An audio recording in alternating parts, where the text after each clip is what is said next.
Boa noite a todos. Todos animados? Bom, eu espero que vocês estejam bem animados, porque eu já fiz passar vergonha aqui. Ele estava falando a respeito do telefone celular, vamos desligar o telefone celular. Adivinha qual foi o telefone que tocou? O meu. Que vergonha, não? Que coisa.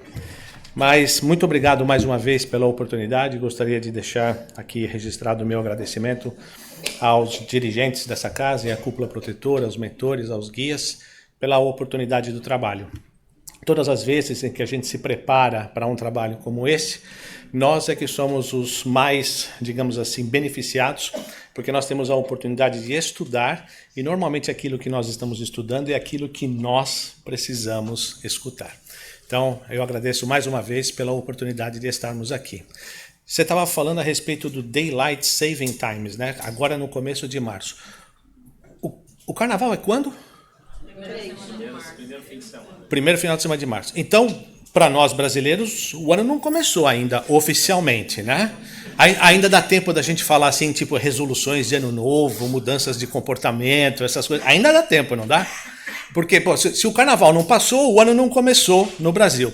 Então, já que a gente pode falar ainda um pouquinho a respeito de resoluções de ano novo, todos os anos, quando chega no começo do ano, a gente pula as nossas 7 ondinhas, principalmente os nossos amigos felizardos e abençoados que são nascidos no Rio, né, que tem aquela praia maravilhosa à disposição. Aí nós vamos para a praia, pulamos as nossas 7 ondinhas, fazemos os nossos pedidos, queremos mais saúde, paz, alegria, felicidade, talvez um trabalho melhor, talvez um marido melhor, ou alguma coisa assim que a gente precisa trocar na nossa vida, né?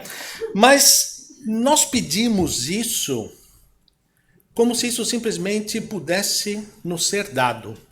Como se nós fizéssemos as nossas solicitações ao Pai, a Deus ou a quem quer que nós nos dirijamos, e isso vai simplesmente nos ser dado, por privilégio. Porque nós somos os filhos privilegiados, preferidos, e o Pai vai me dar. E nós continuamos com essa mesma postura.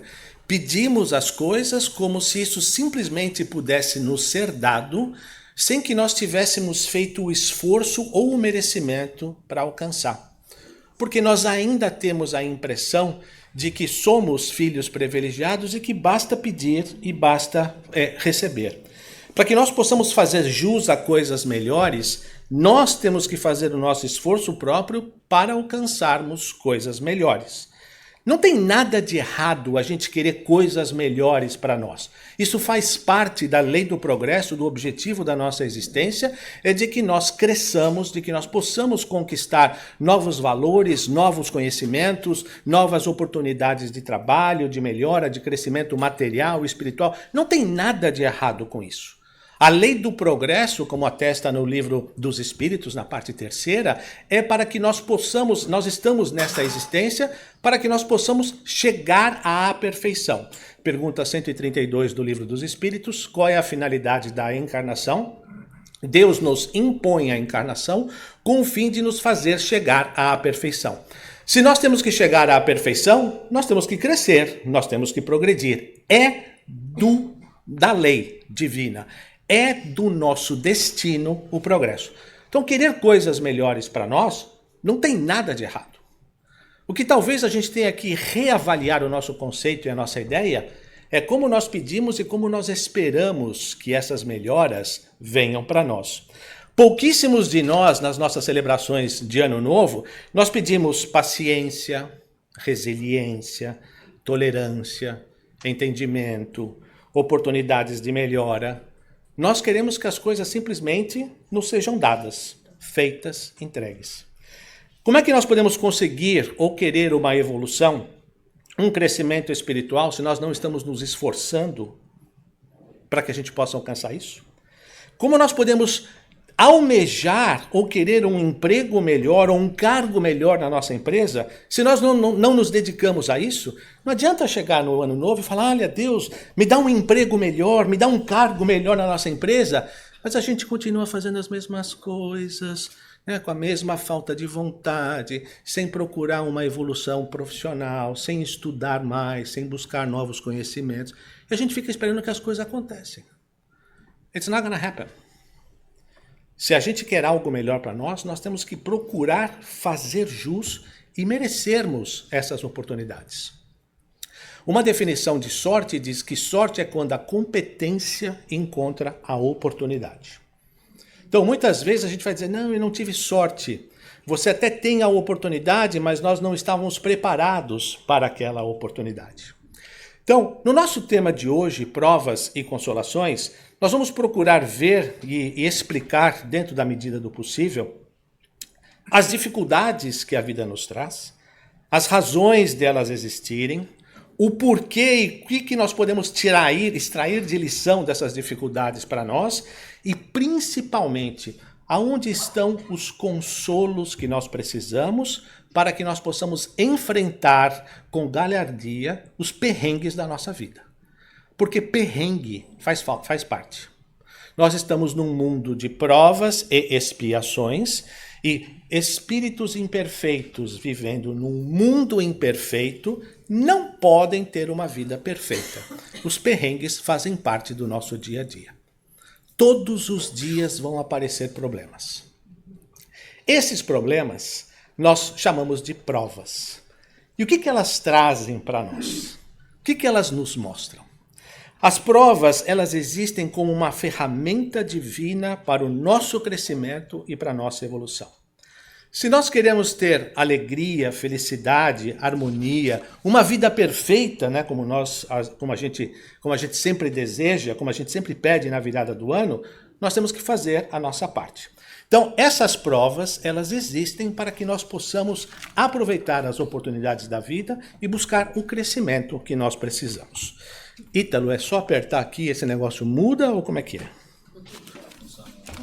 Atenção. Deixa eu pegar o clipezinho. Esse. Deixa eu ver se aqui tá ligado. Vamos ver. Muito bem, maravilha. Então, o que sejam provas? Na pergunta 115 do Livro dos Espíritos, Kardec pergunta aos espíritos: dos espíritos, uns terão sido criados bons e outros maus? Que talvez aí explicaria as diferenças de atitude, de comportamento e de valores entre nós. E a resposta da espiritualidade é a seguinte: Deus criou todos os espíritos simples e ignorantes, isto é, sem saber, sem conhecimento. A cada um deu determinada missão, com o fim de esclarecê-los e de os fazer chegar progressivamente à perfeição, pelo conhecimento da verdade e para aproximá-los de si. Passando pelas provas que Deus lhes impõe, os espíritos adquirem aquele conhecimento. Ou seja, no Espiritismo, as provas são oportunidades que nós temos para a utilização do nosso livre-arbítrio. Para que nós possamos sair da zona de conforto em que nós estamos, nós precisamos ser provocados, a gente precisa ser cutucado com alguma situação. A situação aparece e as provas são uma maneira de como eu vou utilizar o livre-arbítrio perante aquela situação. Então, nós temos um acidente qualquer de manhã. A gente derruba café na roupa, prontos para sair. E aí a gente pode perder o equilíbrio, nós podemos descarregar isso em cima dos filhos ou da esposa, que não tem culpa nenhuma daquela situação, mas como nós estamos atrasados, nós estamos nervosos, a gente descarrega aquilo em cima de alguém. Quando a gente faz isso, nós estamos transmitindo àquelas pessoas uma carga energética negativa e estamos causando dentro de nós um desequilíbrio. Então, isso é uma forma como eu reajo a uma provação que eu tive. Qual foi a prova que eu tive? Da paciência, da resignação e da aceitação que quem derrubou o café fui eu. Quem esqueceu de desligar o telefone aqui agora fui eu. Quem passou vergonha fui eu. E aí, qual a outra forma? Pedir desculpas, pega um pano, limpa as coisas, vai para o quarto, troca a camisa, se prepara, você sai, pede desculpas a todo mundo e vai trabalhar e prepara a desculpa para o seu chefe quando você chegar, porque você vai ter que explicar para ele porque você chegou 10 minutos atrasados. Essas são as situações. A situação é a mesma que se apresenta e você tem sempre duas maneiras de encará-la ou responder àquela atitude. Então são as provas. As provas são a oportunidade de nós utilizarmos o livre-arbítrio perante as nossas dificuldades. Quando nós adquirimos, ou quando nós experimentamos esse livre-arbítrio, nós vamos adquirindo as experiências da vida. E a partir dessas experiências, nós vamos aprendendo o que é certo e o que é errado. Então eu reagi negativamente com a minha família. Eu causei um transtorno, um dissabor, um desequilíbrio, uma mágoa. Provavelmente, quando eu chegar em casa à noite, não vai ter janta para mim. Vai comer no McDonald's. Vai esquentar pizza ou vai comer pizza fria. Apesar que pizza fria, pelo menos no café da manhã, é uma delícia, né? Mas eu não vou ter aquela recepção, aquele calor da família, porque eu causei um transtorno de manhã. Então eu estou colhendo a consequência. Eu tive essa experiência. Então se eu aprendi dessa experiência negativa, na próxima vez que eu derrubar café na minha camisa, eu vou saber como reagir. Ou, eu pelo menos, deveria. Porque eu já passei por essa prova. Eu já passei por essa situação. Então, as provas são como esses testes escolares que a gente recebe, que avaliam o nosso conhecimento. E enquanto nós não aprendermos a aceitar e assumirmos a responsabilidade da nossa culpa no café na camisa, nós vamos continuar derrubando o café na camisa até aprender. Por isso que muitas vezes a gente percebe e parece que as provas se repetem ou que as situações da vida se repetem, porque talvez a gente ainda não tenha extraído as lições que nós precisamos ou não tenhamos adquirido o conhecimento que a gente precisava com aquela situação. Por isso que as provas se tornam repetitivas. Quanto mais rápido nós aprendemos, mais rápido nós evoluímos, mais rápido nós saímos dessa situação. As provas ajudam a depurar e apressar o progresso dos espíritos. Isso faz parte. Outra situação que nós podemos ter, por exemplo, a prova da paciência. Paciência não é uma coisa que você, Deus dá-me paciência. Não, Deus não dá paciência. E paciência não é alguma coisa que você vai ali no Walgreens, no CVS, compra a pastilha, toma 3 vezes ao dia, que você vai ter mais paciência. Você não vai ter isso. Deus oferece situações para que nós possamos desenvolver a paciência. Como, por exemplo, marido com gripe. Mulheres que têm a paciência de cuidar de marido doente, sem esganá-los no segundo dia, essas é que adquirem as experiências ou a paciência mais facilmente. Inclusive, dizem ali na espiritualidade, que as mulheres que conseguem suplantar essa prova de não esganar o marido doente no segundo dia, elas são recebidas por Maria pessoalmente. Porque elas adquiriram a chamada santa paciência. Porque marido doente em casa, o bicho que dá trabalho. Posso falar por experiência própria, porque umas 3 semanas atrás eu fiquei uns 3 dias na cama, eu não sei como a minha mulher não me botou para fora. Porque se fosse eu tinha me botado para fora, de tão chato que eu estava. Então, essas experiências, essas situações, nos trazem o conhecimento e o aprendizado que nós precisamos. Uma outra situação que a gente vê muito e que nós prestamos muita atenção, porque está relacionado diretamente à materialidade da nossa vida, a relação com a matéria que nós temos ainda, são as provas da riqueza e da miséria. Isso são só 2 exemplos, a gente não vai entrar no aspecto delas propriamente dito mais profundamente. Mas, por exemplo, na pergunta 814, Kardec pergunta: por que Deus a uns concedeu as riquezas e o poder e a outros a miséria? Para experimentá-los de modos diferentes. Além disso, como sabeis, essas provas foram escolhidas pelos próprios espíritos, que nelas, entretanto, sucumbem com frequência. Um outro ponto aqui, que fica muito claro, é com relação à justiça de Deus.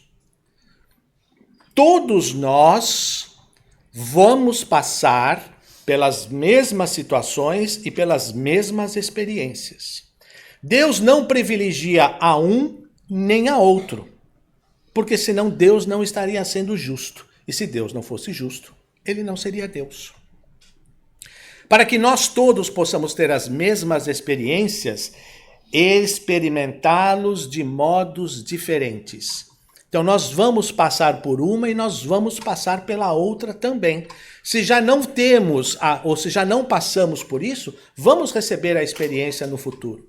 Se já passamos por uma ou por outra e falhamos, nós vamos passar por isso de novo, até que nós possamos adquirir as lições inerentes a cada uma dessas provas. E quais são essas lições? Qual das duas provas é mais terrível para o homem? A da miséria ou a da riqueza? São-no tanto uma quanto a outra. A miséria provoca as queixas contra a providência, a revolta, a não aceitação, o descontentamento. E a riqueza incita a todos os excessos, a vaidade, o orgulho, a temperança, a cobiça, a gula, tantas outras coisas que vêm com o excesso ou com a falta de riqueza. Então, cada uma dessas experiências tem uma lição a ser aprendida. No caso da escassez do recurso, é a aceitação, a humildade, a resignação, a dedicação ao trabalho, mesmo que nós não tenhamos os resultados esperados ou almejados, mas ali tem uma lição para nós. E da mesma forma com a riqueza, ela não está ali simplesmente para o nosso bel prazer ou para atender os nossos desejos. A riqueza existe para que ela possa fomentar o progresso. A abundância de recursos existe para investimentos, por exemplo, em cadeias produtivas, para que possam gerar empregos, em pesquisas e desenvolvimento de novas tecnologias, novos processos. Ela existe por uma razão. Agora, se nós recolhemos aquele recurso para nós, para utilizarmos ao nosso bel prazer, nós não estamos dando a utilidade que a riqueza requer. Então, as duas provas, elas são bem complicadas e bem complexas. Mas, de novo, o ponto aqui é: cada uma das experiências existe uma lição. Quanto mais rápido nós aprendermos essa lição, melhor é. Agora, eu queria voltar ao primeiro slide que eu mostrei. Porque eu passei batido meio que de propósito. Fim de esclarecê-los e fazer chegar progressivamente à perfeição pelo conhecimento da verdade. Passando pelas provas que Deus lhes impõe, os espíritos adquirem aquele conhecimento. Que conhecimento? A verdade. O que é a verdade? Eu sou o caminho, a verdade e a vida. E ninguém vai ao Pai a não ser por mim. Qual a maior lei que Deus e o Cristo nos ensinaram? A lei de amor. E o que é a caridade, senão o amor em movimento? E como podemos definir caridade tal qual a entendia Jesus, como está na pergunta 882 do Livro dos Espíritos? Benevolência, indulgência, perdão das ofensas. O que diz Kardec? Que fora da caridade não há salvação. Espíritas, amai-vos, eis o primeiro ensinamento. Instruí-vos, eis o segundo. No cristianismo encontram-se todas as verdades. E o que o cristianismo primitivo se embasava? No amor do Cristo. As provas nos levam ao conhecimento da verdade.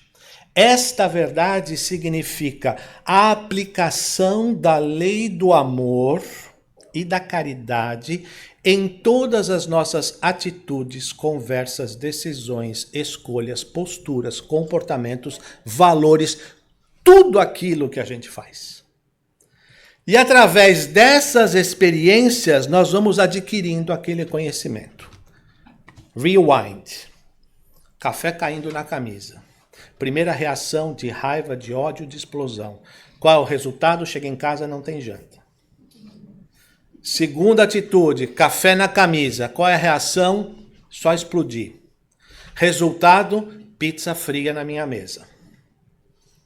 Terceira atitude, café na minha camisa. Reação, desculpa, deixei cair, deixa eu limpar, me trocar. Resultado, chega em casa, tem um banquete te esperando e a mulher te abraçando e te beijando porque você foi sublime. À medida em que nós vamos passando por essas experiências, nós vamos chegando à conclusão que quanto mais caridosos nós formos nas nossas atitudes, quanto mais amorosos nós formos nas nossas atitudes, mais rapidamente nós vamos adquirir aquele conhecimento e a experiência e nós vamos progredir. Porque a única coisa que o Cristo veio fazer para nós foi exemplificar em todas as suas atitudes e palavras como se portar perante a lei do amor. Só isso. Ele não veio fundar uma nova religião. Ele não veio contradizer os profetas do Antigo Testamento de Moisés. Ele veio simplesmente confirmar, através da sua postura, dos seus valores, dos seus exemplos, como se portar em todas as atitudes. Aí, como é que é a coisa mais fácil que nós poderíamos, digamos assim, entender ou definir esse movimento de amor na nossa existência? Em todas as atitudes, em todas as questões que nós vamos fazer, basta nós pensarmos, primeiro, como Jesus faria no meu lugar. Segundo, o que é o amor se não a caridade em movimento e como é que eu defino caridade? Indulgência, benevolência, perdão. Meu marido, minha mulher saiu de casa virado hoje, nem falou comigo? Perdoa. Seja indulgente, relegue. Porque no fundo, o que acontece é o seguinte, nós levamos essas atitudes, reações das pessoas como se fossem algo pessoal contra nós. Mas no fundo, isso é algo entre aquela pessoa e Deus. Porque aquela pessoa não vai prestar contas a mim ao final da existência. Aquela pessoa vai prestar contas a Deus e à sua consciência. Então, se alguém tem uma atitude intempestiva, de raiva ou alguma coisa nesse sentido, não é pessoal contra nós. Perdoai-vos, Pai, eles não sabem o que fazem. Não imputai a eles também essa falta, como disse Estevão a Jesus, quando estava sendo apedrejado por Paulo. Eles não sabem o que estão fazendo. Então, nós muitas vezes tomamos para o lado pessoal, mesmo que a pessoa esteja nos agredindo, mas essa responsabilidade não é nossa. Essa é uma responsabilidade daquela pessoa com a sua consciência perante Deus. Só que isso exige com que nós passemos por esta prova diversas vezes até que nós possamos chegar a essa conclusão. Agora, por que é tão difícil nós aprendermos isso? Por que é tão complexo nós levarmos esses ensinamentos para casa? Por que muitas vezes nós falhamos nas nossas provas? Pergunta 785 do Livro dos Espíritos. Qual o maior obstáculo ao progresso? E a resposta é assim, puf, o orgulho e o egoísmo. E refiro-me ao progresso moral, porque o progresso intelectual se efetua sempre. Basta a gente ver nos últimos 50 anos a tecnologia, o progresso intelectual, científico, o que aconteceu no mundo nesses últimos 50 anos, mesmo que os nossos valores não tenham progredido no mesmo nível, o progresso intelectual continua existindo. O maior obstáculo ao progresso moral é o orgulho e o egoísmo. E quando a gente vai no Evangelho segundo o Espiritismo, tem uma passagem no capítulo 15, no item 3, que diz o seguinte: toda a moral de Jesus se resume na caridade e na humildade. Isto é, nas duas virtudes contrárias ao egoísmo e ao orgulho. Em todos os seus ensinos, ele aponta essas duas virtudes, humildade e caridade, como sendo as que conduzem à eterna felicidade. Porque, de novo, vamos voltar à situação das relações conturbadas, as agressões que a gente recebe. Se nós somos humildes e se nós somos caridosos com aquela pessoa, eu não estou assumindo aquele problema para mim. Eu não estou carregando aquele lixo porque aquele lixo não é meu. Se eu não estou carregando aquele lixo, eu sou feliz. Porque esse problema não é meu, é seu, com a sua consciência e com Deus. Mas aí o que acontece? A gente pega aquilo para o lado pessoal, o nosso orgulho, o nosso egoísmo, a nossa vaidade, porque ela brigou comigo, gritou comigo, fez isso, fez aquilo, porque eu vou à forra, que não sei o que, lá, e a gente fica alimentando essas relações conturbadas. Por isso que nós acabamos levando isso para o lado pessoal, e aí nós temos que passar por essas situações umas 150 vezes, mais ou menos, até que a gente possa largar a mão e começar a aprender. Aí que está a dificuldade das nossas provas, porque nós deixamos muitas vezes com que o orgulho, o egoísmo e a vaidade tomem conta das nossas decisões, escolhas, posições, palavras e gestos. Se nós usarmos sempre a caridade e a humildade como ensinou Cristo, nós não vamos estar acumulando esses débitos para nós. Essas provas vão nos trazer ensinamentos que vão nos aprimorar as nossas virtudes. Quanto mais rápido nós aprendermos essas virtudes e incorporarmos no nosso dia a dia, mais rápido nós vamos atingir o progresso espiritual que nós tanto almejamos. Um outro aspecto que é importante sempre a gente lembrar, em termos muito claros, nós estamos passando por uma transição, saindo do mundo de provas e expiações para um mundo de regeneração. Então, essas provas que nós passamos, elas estão nessa transição chegando ao fim. Quais são os valores que reinam no mundo de transição? O amor prevalece, a caridade se sobrepõe, o interesse pelo próximo e pelo todo é maior do que o orgulho e que a vaidade. Nós temos hoje esses valores para que nós possamos nos candidatar a estarmos presentes no mundo de regeneração? Se ainda não temos, corre porque ainda dá tempo.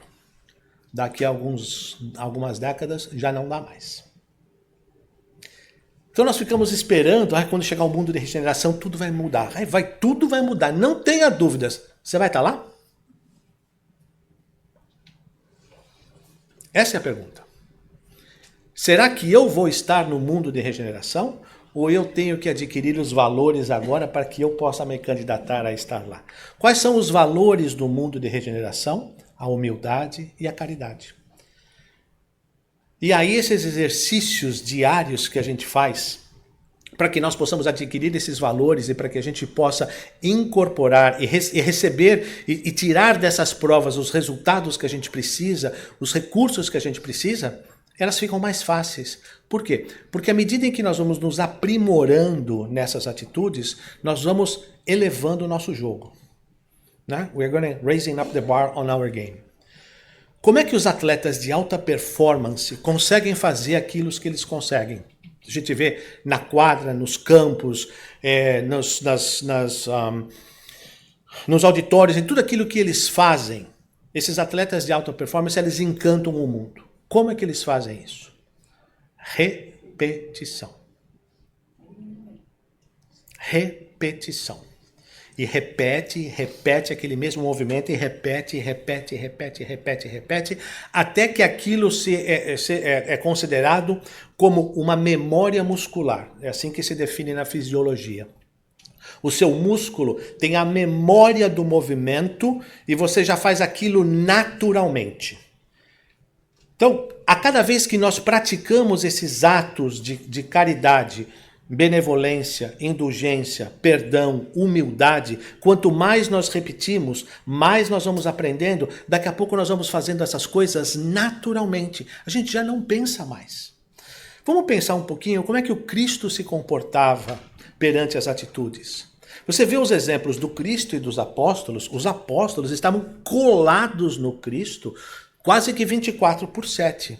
O Cristo agia, fazia as coisas naturalmente. A sua bondade, a sua doçura, o seu acolhimento acontecia naturalmente em qualquer circunstância, em qualquer situação.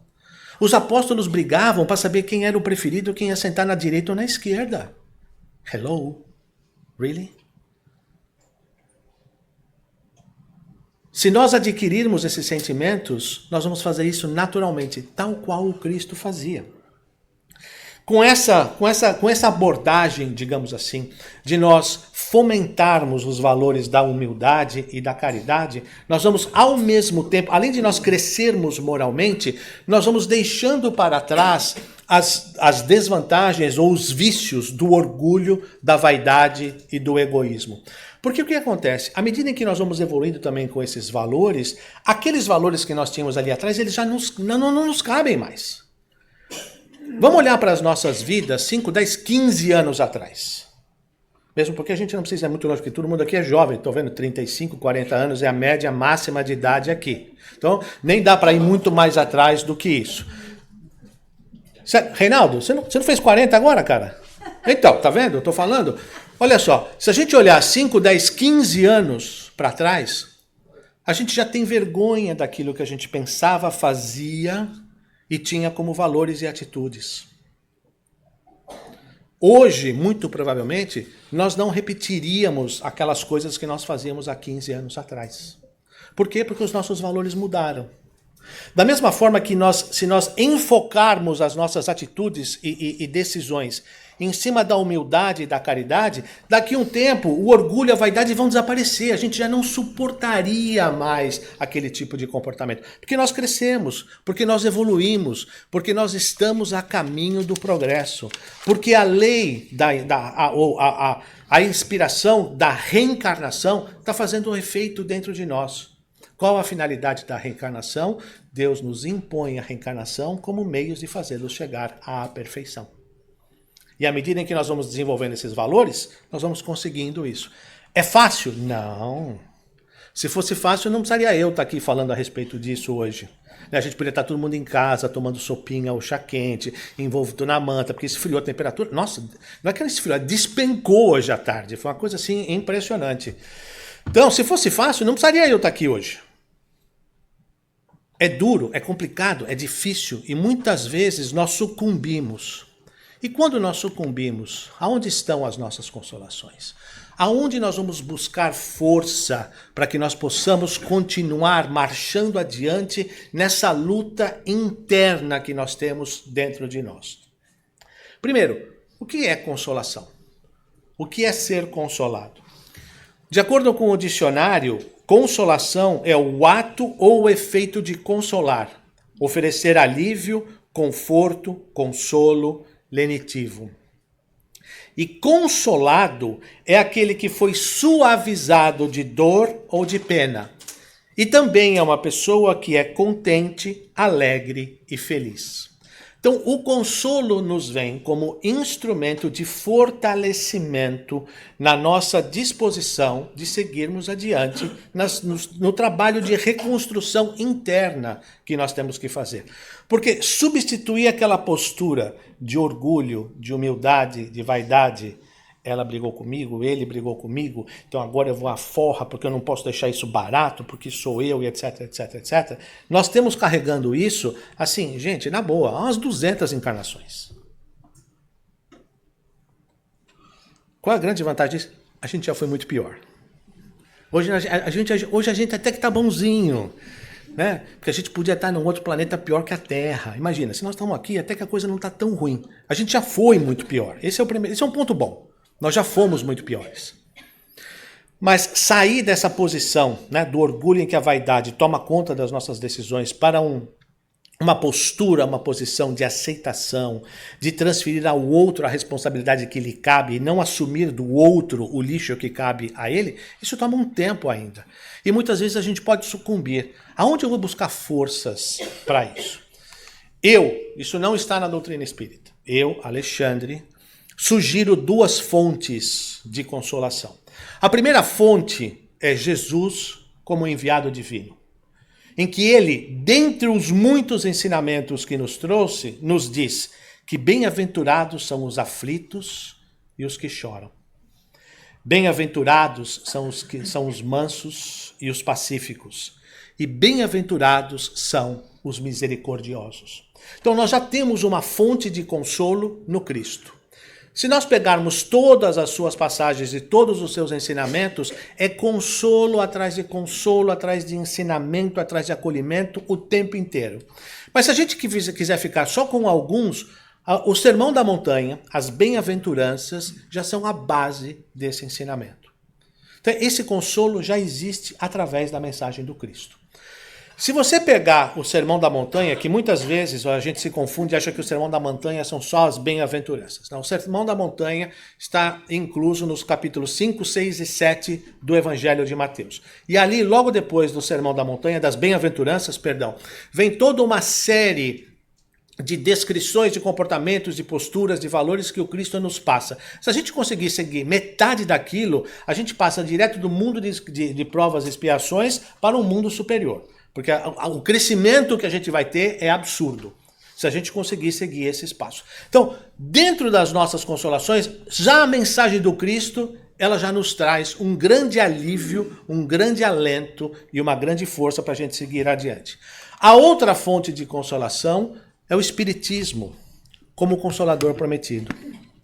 Evangelho segundo o Espiritismo, capítulo 6, o Cristo Consolador. Se me amais, observai os meus mandamentos, e eu rogarei a meu Pai, e ele vos enviará um outro Consolador, para que fique eternamente convosco. O Espírito de verdade que o mundo não pode receber, porque não o vê e porque não o conhece. E assim vai. Na sequência, instrução dos Espíritos. A vinda do Espírito de verdade. Como em tempos passados, entre os extraviados filhos de Israel, venho trazer a verdade e dissipar as trevas. Escutai-me. O Espiritismo, como a minha palavra em tempos passados, deve lembrar aos incrédulos que acima deles reina a verdade imutável, o Deus bom, o Deus grandioso, que faz a planta germinar e as ondas levantarem. Revelei a doutrina de vida, a divina.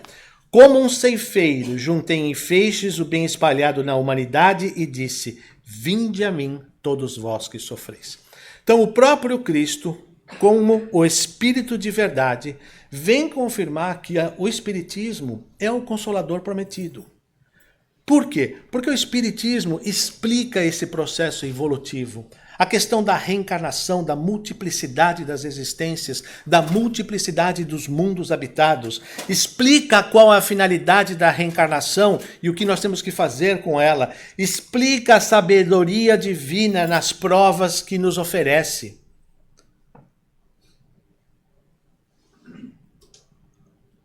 O Cristo é a porta. Kardec é a chave. A porta já nos foi colocada há mais de 2000 anos atrás, mas nós tínhamos uma dificuldade tremenda de encontrar uma forma de abrir essa porta. Kardec veio e nos trouxe essa chave. Por quê? Porque é muito difícil para nós, no estágio em que nós estamos hoje, entendermos do porquê que nós devemos perdoar, amar, desconsiderar, não levar desaforo, não tentar ir à forra, se a gente tem o conceito de apenas uma vida, uma existência. Mas quando nós começamos a pensar na nossa existência macro, na eternidade da nossa vida espiritual, isso tudo faz sentido. Porque aquilo que eu estou fazendo aqui, hoje e agora, é o plantio, é a sementeira daquilo que eu vou colher na minha próxima encarnação ou daqui 2 ou 3 encarnações. Então as nossas atitudes começam a fazer sentido. Eu me resguardar na minha raiva. Eu deixar da vontade de esganar para o desejo de perdoar. Que essa é a transição que nós temos que fazer. Deixar esse desejo de esganar e passar a exercer o desejo, a forma de perdoar. Porque é isso que nós estamos plantando para a nossa vida futura. Então o Espiritismo nos traz essa consolação toda. Por quê? Porque ele nos mostra as razões pelas quais nós devemos agir assim. Quando nós entendemos o porquê nós estamos fazendo as coisas, elas ficam mais palatáveis, fica mais fácil da gente fazer. Por que eu tenho que perdoar aquele traste? Porque senão você vai vir com ele de novo, filha, na próxima vida. Agora, não adianta só aturar, tem que amar. Porque se você só está aturando o traste, surprise, ele vai voltar de novo para você. Não adianta só aturar, tem que amar. Porque o Cristo não aturou nenhum dos seus opositores, nenhum dos seus algozes. Ele amou a todos eles. Amou a ponto de se entregar para que a vontade do Pai se fizesse nele, através dele. Porque assim, gente, vamos combinar. Né? Pôncio Pilatos põe o Cristo na frente de toda aquela plateia, entre o Cristo e Barrabás. Assim, o cara que criou o mundo, né? Que construiu isso aqui tudo, ele podia fazer assim, tuf, congelava todo mundo, saía de mansinho, ia embora e deixava aquela confusão para trás. Não. Ele se submeteu à vontade de Deus e fez nele aquilo que o Pai necessitava. Se fez nele a lição que o Pai precisava transmitir a todos nós. É essa a verdade que nós estamos procurando. São esses os conceitos e as ideias que nós temos que desenvolver ainda dentro de nós. Dentro dessas consolações que o Espiritismo nos traz e nos explica, eu poderia destacar algumas consolações que, na minha perspectiva e na minha visão, elas também são sublimes. A primeira delas está nessa mensagem no Evangelho segundo o Espiritismo, no capítulo 5, uma mensagem de Lacordaire, que ele diz: muitas vezes já vos disse que Deus não coloca fardos pesados em ombros fracos. O fardo é proporcionado às forças, como a recompensa o será a resignação e a coragem. Assim como no nosso processo educativo escolar, as matérias e as provas são proporcionais ao conhecimento. Quanto mais sabemos, mais desafiadores vão ficando os problemas. Então você começa lá na elementary school, 1 + 1 = 2, e aí vai. Aí você vai terminar no curso de engenharia fazendo as equações trigonométricas de cálculos de carga e etc, etc, etc, que você precisa 2 dias para desenvolver uma fórmula daquela. À medida em que nós vamos crescendo o nosso conhecimento, os nossos desafios também vão ficando maiores. Se as nossas provas hoje nos parecem pesadas e complexas demais, regozijai-vos, porque nós temos a força que nós precisamos para estar passando por aquele momento, naquela história, passando por aquilo naquele momento. Deus não vai colocar nos nossos ombros uma carga que nós não tenhamos capacidade de suportar. Nós todos só passamos por aquilo que nós temos força para isso. Da mesma forma que a gente passa por essas provas na escola, da mesma forma na nossa vida. Quanto mais forte nós somos, mais preparados nós estamos para os desafios maiores. E os desafios vão continuar vindo, porque é da lei o progresso. O que acontece? À medida que nós vamos adquirindo esses valores morais, da humildade e da caridade, as coisas, as provas que vão vindo para nós vamos levando isso com mais dignidade, porque nós sabemos a razão daquilo. Nós sabemos o que está por detrás. Nós sabemos qual é a recompensa que está ali no futuro. Quando nós passamos para um mundo de regeneração, as nossas dificuldades e a relação com a matéria diminuem consideravelmente. Então, para que nós possamos fazer jus àquilo, nós temos que adquirir os valores que nos são necessários nesse momento. Um outro ponto que eu gosto muito: Deus é soberanamente justo e bom. Então, tudo que se passa conosco é soberanamente justo e bom. Eu posso até não entender, eu posso até não ter dado nenhuma razão nessa existência para estar passando por aquilo, mas se estou passando por aquilo, aquilo é justo e aquilo é bom para mim. Por que pode ser justo? A gente não lembra o que nós fizemos lá atrás. Nós não sabemos o que nós estamos colhendo ou passando de experiências agora em função das nossas atitudes no passado. Mas se estamos passando, isso é justo. E se estamos passando, isso é bom para nós, porque ali está a lição que nós precisamos. De novo, a gente pode até não entender, mas à medida em que nós levamos em consideração que Deus é soberanamente justo e bom, nada que está acontecendo comigo está errado. Por quê? Porque não há erros nos planos de Deus. Eu não pedi para nascer, eu não nasci nessa família, a cegonha errou o Wi-Fi, estava descalibrado, me deixou na casa errada. No way.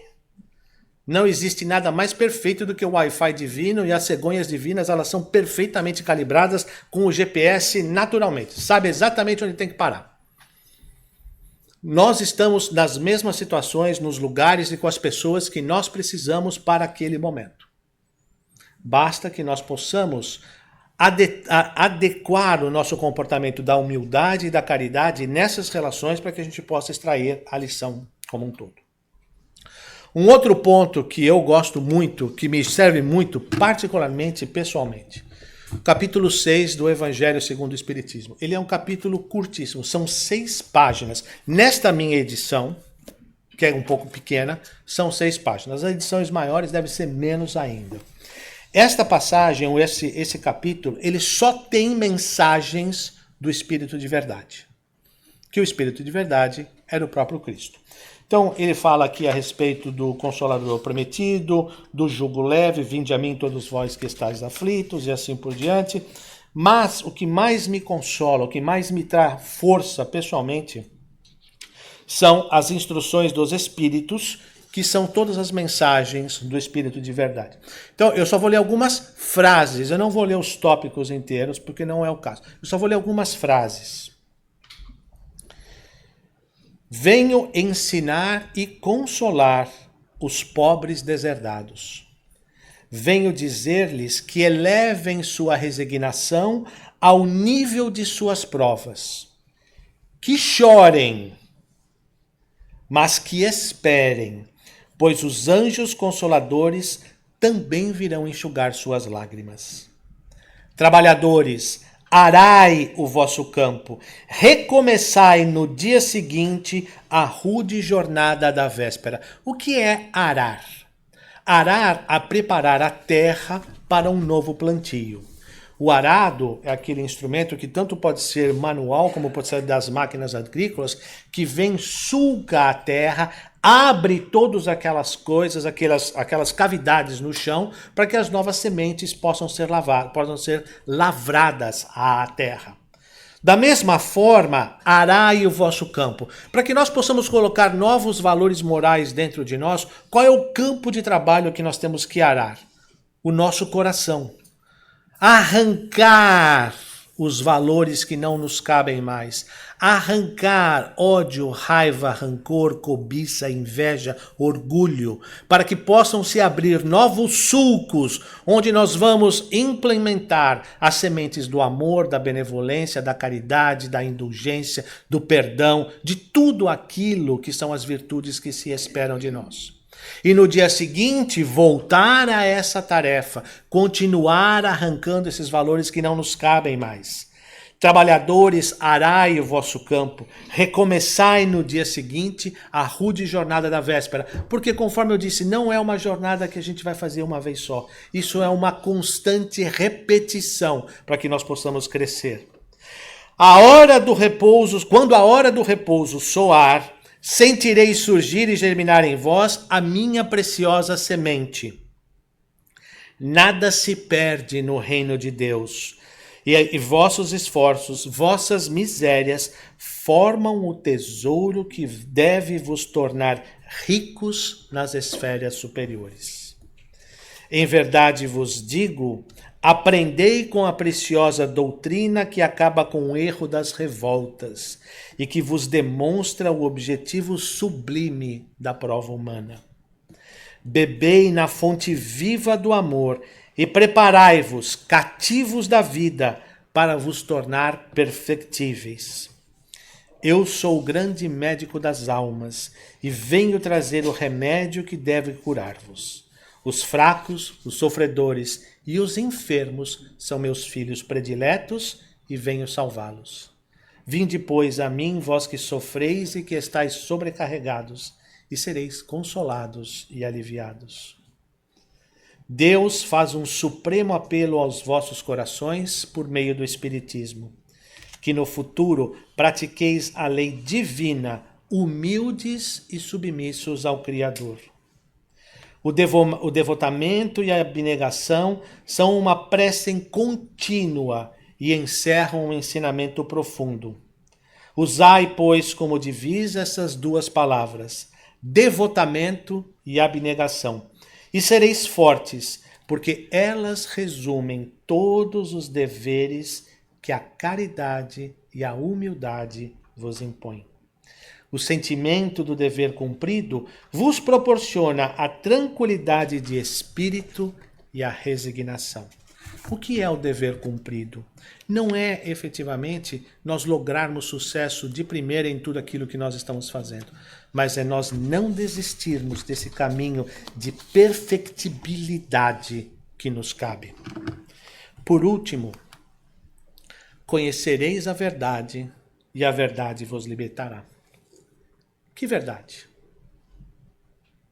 O amor. A lei de amor. Os gestos de amor. Os sentimentos de amor.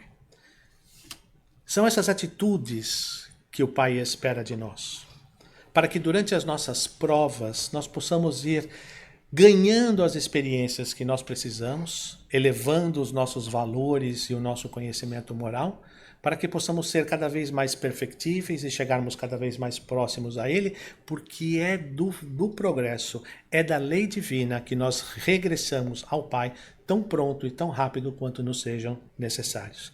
É esse comportamento amoroso que eu deixo aqui como mensagem e convido a todos para que nesse ano nós possamos retrabalhar dentro de nós esses conceitos e as ideias, deixando de lado as reclamações, o orgulho, a vaidade e o egoísmo diante das nossas provas, para que possamos substituí-los pelos sentimentos da humildade, da benevolência, da indulgência, do perdão, do carinho, do afeto, da consolação mútua, para que nós possamos arar os nossos corações de uma maneira diferente e plantar as sementes que nós somos capazes de ter. Que essas sementes possam florescer durante esse ano e que nós possamos chegar ao final dele muito melhor do que como nós estamos iniciando agora. Mas para que todos nós possamos estar claros dos quais são os comportamentos que nós devemos ter, eu vou deixar aqui como mensagem para que todos nós possamos refletir nesses próximos minutos a fórmula do amor. Quais são os comportamentos que se esperam para que nós possamos atingir o propósito que nos propusemos. Rogando ao Pai que venha até nós na noite de hoje, a nos abençoar e a nos fortalecer em nosso desejo e nosso compromisso de sermos melhores, para que possamos sair desta existência muito melhores do que quando aqui chegamos. Muito obrigado, muita paz.